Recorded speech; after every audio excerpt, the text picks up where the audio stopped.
चलिए आगे बढ़ेंगे। उत्तराखंड विधानसभा का मॉनसून सत्र अनिश्चितकाल के लिए स्थगित हो गया है। 23 अगस्त से आहूत हुए इस सत्र को लेकर विधानसभा अध्यक्ष प्रेमचंद अग्रवाल ने कहा कि मॉनसून सत्र कोरोना प्रोटोकॉल के साथ शांतिपूर्वक संचालित हुआ है। आज सतत विकास लक्ष्य को पूरा करके लेकर पूरे दिन सदन में चर्चा भी होनी है। उन्होंने कहा है कि सदन के भीतर अधिकांश कार्रवाई आरोप प्रत्यारोप के माध्यम से वातावरण के रूप में संपन्न हुई है। विधानसभा अध्यक्ष प्रेमचंद अग्रवाल ने विपक्ष और सत्ता पक्ष के सभी माननीय सदस्यों को सहयोग के लिए धन्यवाद भी दिया है। 5 दिन तक चले सदन की कार्रवाई 28 घंटे 22 मिनट तक चली है। उन्होंने कहा कि प्रदेश हित और जनहित के अनेक विषयों पर सदन में दोनों दलों ने शांतिपूर्वक गंभीर चिंतन मनन किया है। सत्र के दौरान विधानसभा को 789 प्रश्न प्राप्त हुए हैं, जिनमें स्वीकार 27, अल्पसूचित प्रश्न में 8 के जवाब और 1997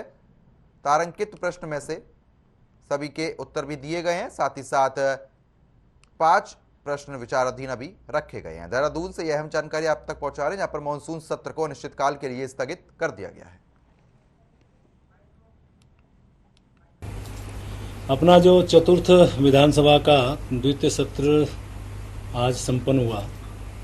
5 दिवसीय इस विधानसभा में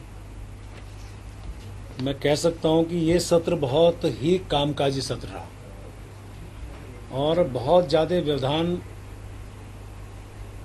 नहीं आया और जिसमें ज़्यादातर प्रश्न जितने भी पूछे गए, एक मौका तो आया कि हमारे सभी प्रश्न उत्तरित हुए। यानी कि मेरी विधानसभा में 25 बार ऐसा हो चुका है कि जो 1 घंटा 20 मिनट की कार्य अवधि प्रश्नकाल की है, उसमें सभी प्रश्न उत्तरित हुए।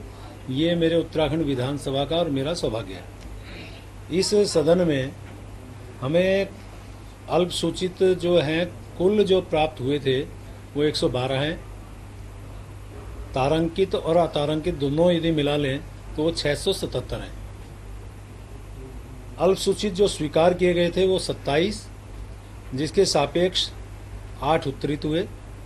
तारांकित स्वीकार किए गए 197 197, जिसके विपरीत 59 उत्तरित हुए यानी 59, और अतारांकित स्वीकार किए गए 496 और जिसमें उत्तरित हुए 267, और अस्वीकार या निरस्त 64 किए गए और विचाराधीन प्रश्न है 5, यानी 789 का कुल योग मैंने आपको बताया।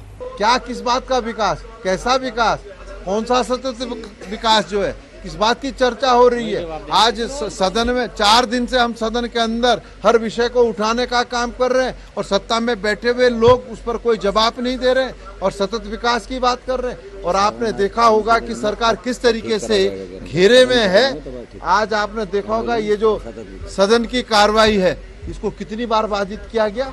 और आज जिस तरीके से शिक्षा मंत्री कह रहे थे कि हमने जो है सीधे गांव के बच्चों से इसके माध्यम से संवाद स्थापित किया, जिसका उद्घाटन मुख्यमंत्री जी ने किया, तो आप अंदाजा लगा सकते हैं यहाँ विधानसभा में तो व्यवस्था दुरुस्त नहीं है, गांव की बात कर रहे हैं। तो ये सतत विकास की बात कहते हैं, लेकिन कोई विकास इन्होंने नहीं किया।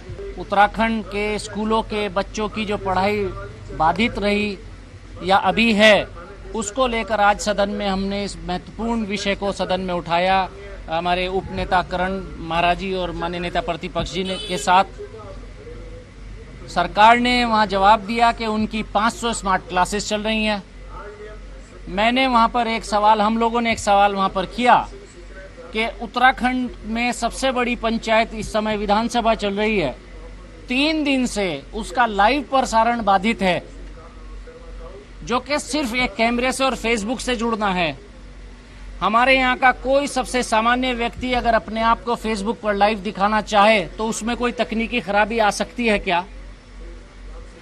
मार्क जकरबर्ग भी कान पकड़कर बैठ जाएगा इस बात को सुनने के बाद कि 3 दिन से अगर जहां मुख्यमंत्री, सारे मंत्री, स्पीकर और सभी विधायक हों, 4 दिन से वो सीधा प्रसारण बाधित है, तो आप समझ सकते हैं कि स्मार्ट क्लासेस का क्या हाल होगा। वही स्मार्ट क्लासेस जिसमें तत्कालीन मुख्यमंत्री जी, शिक्षा मंत्री जी जिले के सभी अधिकारियों के साथ जिले से संवाद करना चाह रहे थे, और हमारे मनोज रावत जी और हम सब लोग विधायक उन मीटिंगों में थे। उन मीटिंगों में वो स्मार्ट क्लासेस के डिवाइसेस नहीं चल पाए थे। उन्हीं डिवाइसेस के भरोसे आज लाखों बच्चों की पढ़ाई को उत्तराखंड को जिम्मेदार बनाकर बैठा दिया, जो कि आज प्रैक्टिकली नहीं चल रहे हैं।